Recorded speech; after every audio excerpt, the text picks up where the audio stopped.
Welcome back to Book Club. So, we've started on Cocaine Blues, and that is the introductory novel in Kerry Greenwood's Phryne Fisher mystery series.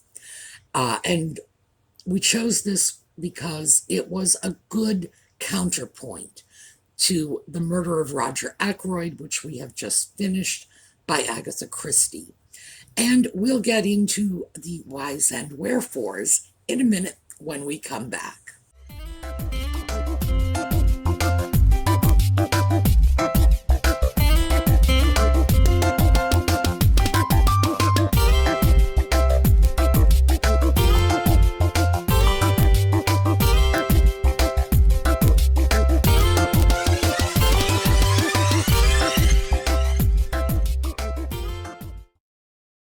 So, Phryne Fisher is our fictional lady detective. And one of the reasons that, there's so many. We're going to get into all of them, so never mind one. We're just going to throw them all out there. The many reasons that I feel Kerry Greenwood and Agatha Christie are good reads back to back. For starters, both female writers, which is something that I think is really good.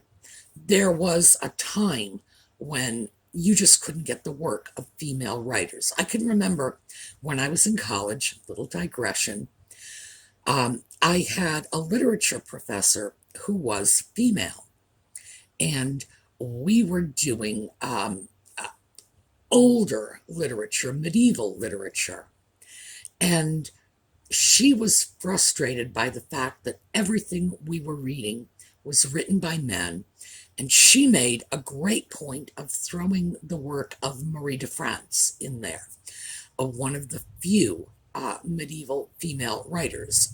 And to be honest with you, I can't think of another medieval female writer besides Marie de France, although I say one of the few because it's entirely possible they were out there. Jane Austen did not sign her own name to her works when they were published. It was a novel by a lady. It was just not considered an appropriate undertaking for a respectable gentlewoman, even though there were many other female writers writing at the same time and in the years preceding Austen. For example, Anne Radcliffe, and Austen mentions Anne Radcliffe in many of her books. Women have been sort of excluded until reasonably modern times from just literary undertakings, even though I hate to say this, what is considered, not by me, what is considered by the experts to be the finest novel in the English language is this horrible monstrosity called Middlemarch, and it was written by George Eliot, which was a pen name for a woman. So, go figure. I mean, it's like in the UK, you had to be a man to be a king. The women got passed over. But gee, I guess it's starting to occur to people that some of the greatest monarchs in British history have been women, even though there have been remarkably few of them. So, yay for feminism. But a woman's perspective, I think, comes out both in Christie's writing and in Carrie Fisher's writing. And they come out, I think, in some similar ways. For example, in Christie's writing, she tends to do a lot in terms of description of the clothing people are wearing. She will describe the outfits of the men, of the women. And even though I wish I could say men don't do that, one of the Dumas, and I don't remember if it was Alexander Dumas Jr. or Sr., described every article of clothing worn by every character he ever wrote about, to the point where I swear if I saw the words bottle green velvet one more time, I was going to scream. So men can be really obsessive about that. But this is something that you see in both Christie's work and in Carrie Greenwood's work. And I like the fact that there are these touches. I like the fact that that we know, for example, and we know this, but if we didn't, they tell us that all women wear hats. It's an important consideration. You know, if they describe a woman running down the street without a hat, they are describing a woman who left the house in a hurry. There are so many points of similarity in these works. Christie started her career in the 1920s and wrote right up until her death. So she went, right through to, I think, the early 1960s, she was still writing. Greenwood is setting her mystery in the same time period in which Christie's Poirot mysteries begin, and that's the 1920s. 1926, I believe it is, for Christie. I am unclear about the exact time in which the Phryne Fisher mysteries are set, but as I've mentioned, there are some points of confusion about some things in this series. One of the things that I mentioned was Phryne Fisher, the lady detective, is the Honorable Phryne Fisher. And in different books in the series, her father is described as a baron, a baronet, a duke, etc. What we know, because of this whole British peerage thing, is if she is an honorable, her father had to be a baron or a viscount. And because the daughter of a duke would be called Lady Phryne Fisher, etc. I'm certainly no expert on this. I am an American. We find this stuff to be nonsense. And I certainly wouldn't know a baron from a marquis from a count or Lord only knows what. So, that, however, the fact that she is a titled woman has another line of comparison with Christie, because Agatha Christie wrote much of her work, not all of it, because she changed her locations over time. She had a long career and she spiced it up with different locales. Much of her work, however, certainly in the 1920s, I believe all of her work was set in England, and it was the English country house mysteries, and that's what she excelled at. So she was dealing with the gentry. In some cases, she was dealing with the aristocracy, and Carrie Greenwood is doing the same. In Cocaine Blues, we have a Russian princess or Duchess. I don't recall what the title was, but we have a Russian emigre. We had those in the Hercule Poirot mysteries as well, these exiled Russians. In the 1920s, it was a very romantic thing. It was after the revolution, after the Tsar and his family was killed, and all the Russian aristocracy fled, usually penniless, and scooted off, and so you could always write a story around a penniless Russian Grand Duke or a penniless Russian princess. It was just a thing. So that was another, it's the economic class of the people we're dealing with, which was another point of comparison. Also, both Christie's works and Greenwood's works are set in English speaking countries. That's really good for us. The reason that is really good for us is because we want to be reading the writer's actual words and not the words of a translation. And for some of you who got, I believe it was Northanger Abbey, got online copies of that, those versions apparently had been translated into French and then back into English. And by the time they came back to English, it sounded like something our crazy Portuguese senors came up with. You know, yes, let us embark upon the fishing. We shall be merry. It was just very, very garbled. But as an aside, little digression, you know I gotta digress. As I mentioned before, if we want to take a look at the Stieg Larsson series, that is The Girl with the Dragon Tattoo. I have those. My hard copies are in Swedish. My audio copies are in English.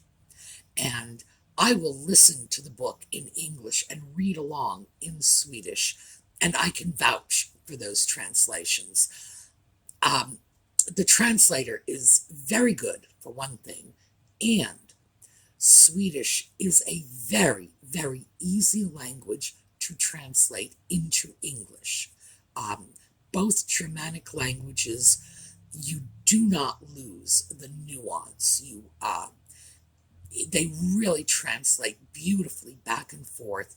So even though we wouldn't actually be getting Stieg Larsson's words, we are getting a really solid approximation. And as I say, I know that because I hear the translation and I'm reading Larsson. And I can assure you it is, boy, it's spot on. Really good. So it is an issue for us because we are English language readers. So we want to find writers who are writing in our own language. So that's another point of comparison we have. So going over to Kerry Greenwood, I would say her writing style is good. It's certainly understandable. There's nothing gauche or awkward in her language. It's a good flow. She tells a good story. This is not great literature. This is a mystery series. So, it's sort of second tier at best. She is an excellent historian, though. So when she sets her work in 1920s Melbourne, she's really giving us a very accurate slice of 1920s Melbourne. When things come up that we might not understand, she's very good at explaining it in context without sliding out of the narrative in order to give us a better understanding of what she's talking about. And that's important because I have read works where people are writing in modern times. They've come across a little tidbit somewhere and they're writing about it and they say, well, I've got to explain this all the way out. And it breaks the flow of the novel. And then, of course, we start to feel like the writer is talking down to us, especially if we know what it is. And I know many of us here in book club are pretty fair amateur historians ourselves, thank you very much. And, we could give some of these writers a lesson or two. So Greenwood doesn't do that. She explains within the narrative, and that's good. She really excels at describing the fashions of the times. That's very well. She's describing a well-to-do female detective. So obviously, clothes and furs and whatever are going to be a big part of this. There are many things she talks about that are very 1920s, like the whole thing about penciling on one's eyebrows. Women in the 1920s would pluck their eyebrows into little tiny thin lines. I have photos of my grandmother with those weird little eyebrows. They were just skinny little things. And she talks about things like that. Other things that we take for granted. Birth control was rudimentary. Makeup, again, you'd have that pencil, that kohl pencil, and kohl is K-O-H-L, it's not C-O-A-L. Although, to tell you the truth, not much difference. You know, it was sort of like a charcoaly pencil. You could, like, pencil in black eyebrows.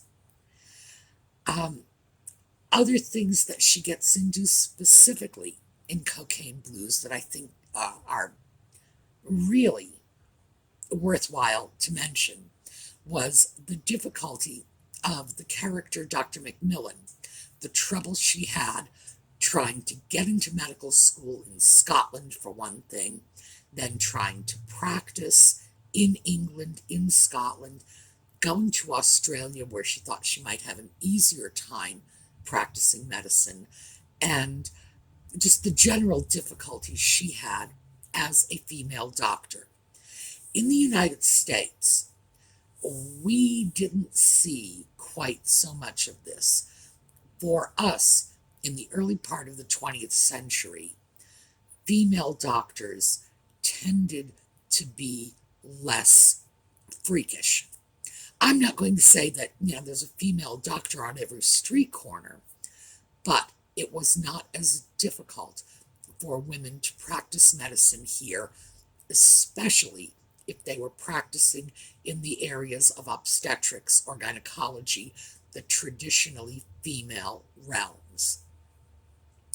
But knowing the difficulties they had in other countries was definitely interesting. Obviously, Cocaine Blues deals with cocaine. And it's important to remember that cocaine has been around for quite a while. Remember in Sherlock Holmes, Quick Watson the Needle? Yes, cocaine has been with us. In general, in that period, and I don't know about Australia, but in terms of other countries in general, it was not even a controlled substance. It was certainly not illegal. So you could traffic in cocaine, and it just wasn't that big a deal. We didn't have strong drug laws. And of course, it's very important for us to consider that in our own country, drug laws have been very erratic. We are currently in this sort of zero tolerance policy for drugs. It has not always been like that, not even in my lifetime. So the whole drug issue, if we bring the perspective of a 2021 reader to this, we might be inclined to think, oh, cocaine, it must be illegal. You go to jail for 100,000 years.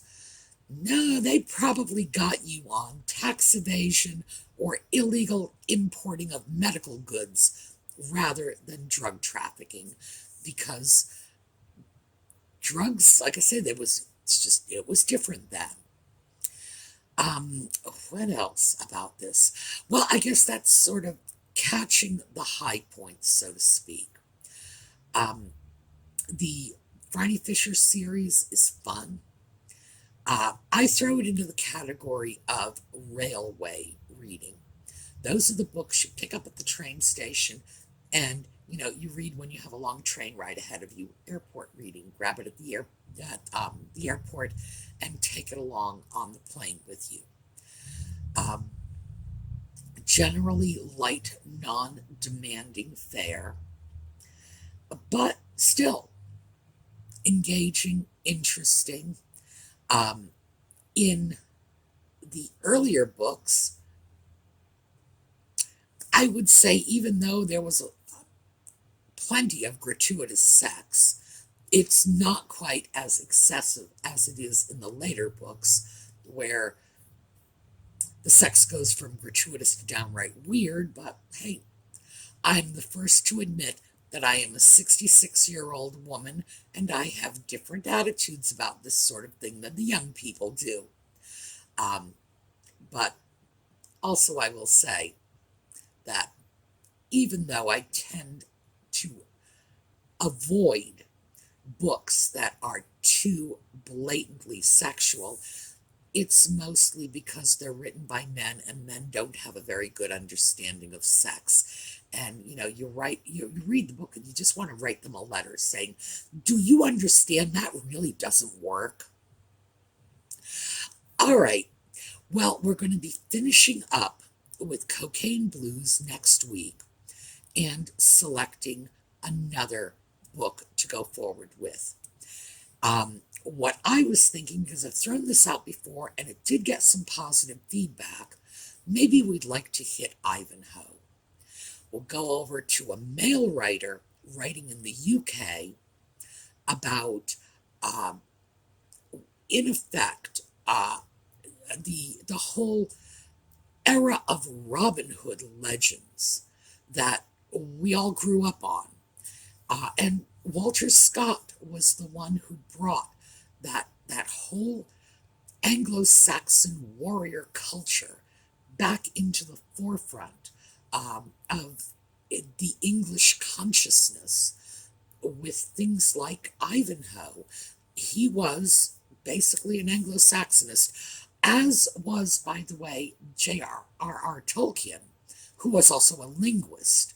So, and when I read Tolkien, I read him for the linguistic stuff. I like watching his language creation because it's very good and very Anglo-Saxon. Walter Scott's works, he was probably, without exception, the most popular author of his time.